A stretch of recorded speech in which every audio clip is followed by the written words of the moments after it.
Lepo pozdravljeni, spoštovano delovno predsedstvo, spoštovana predsednica, gospa Ljudmila Novak, članice in člani, dragi prijatelji. Najbrž se boste strinjali z mano, da je vsak izmed nas, ki smo danes tukaj zbrani, na takšen ali drugačen način vsakodnevno vpet v življenjski utrip lokalnega okolja.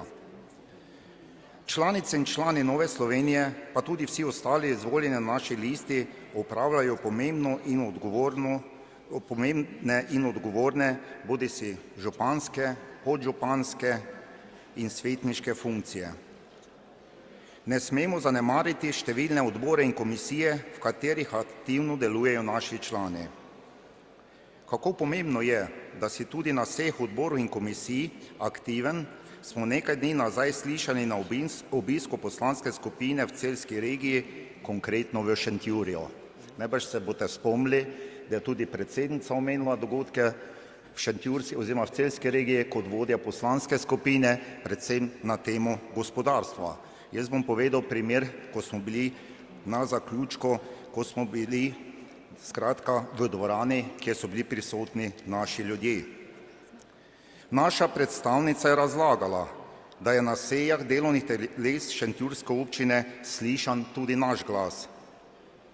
Še več, marsikdaj tudi oslišan, ko tudi župan oziroma občinski svet podpre naše predloge. Zakaj sem to omenil?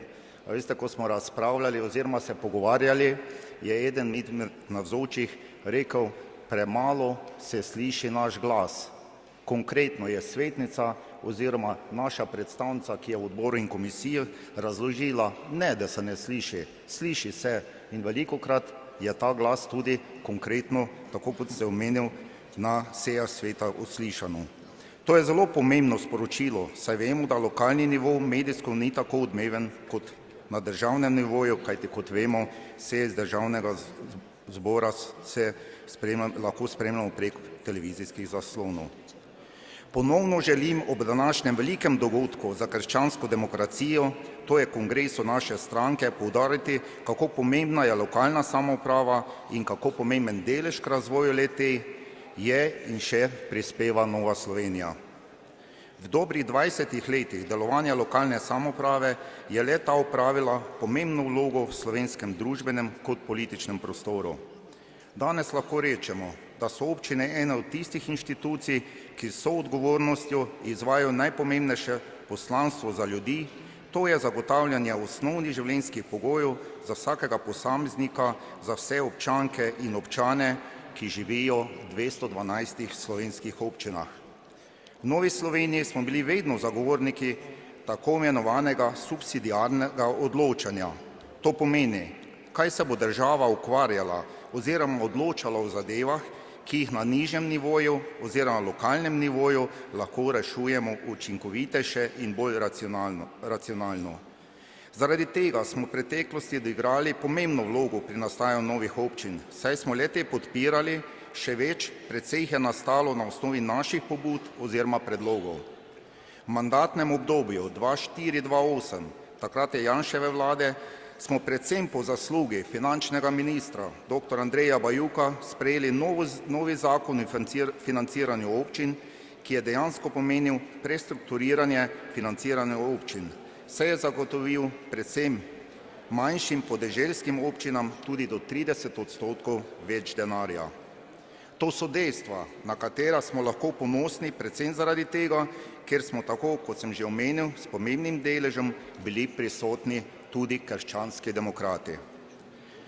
Danes se na žalost občine srečujemo s problematiko financiranja, saj nam sedanja oblast ni naklonjena. Popolnoma zgrešen pred 2 letoma sprejeti operativni program nam je odvzel evropski denar za investicije, tako da že danes skoraj lahko rečemo, da je ta finančna perspektiva za občine izgubljena. Pa ne bi nadaljeval s problemi, ki nastajajo predvsem zaradi podhranjene glavarine, ampak bi ob koncu iskreno čestital poslanski skupini, ki nas tako prepričljivo zastopate v državnem zboru. Kot predsednik kluba županov in svetnikov pa se vam, spoštovani kolegi župani, spoštovane svetnice in svetniki, iskreno zahvalim za vse upravljeno delo v tem letu, za vse tisto dobro postorjeno z vaše strani za naše občanke in občane. Naj bo glas Nove Slovenije v vseh 212 slovenskih občinah slišan tudi v prihodnje. Hvala lepa.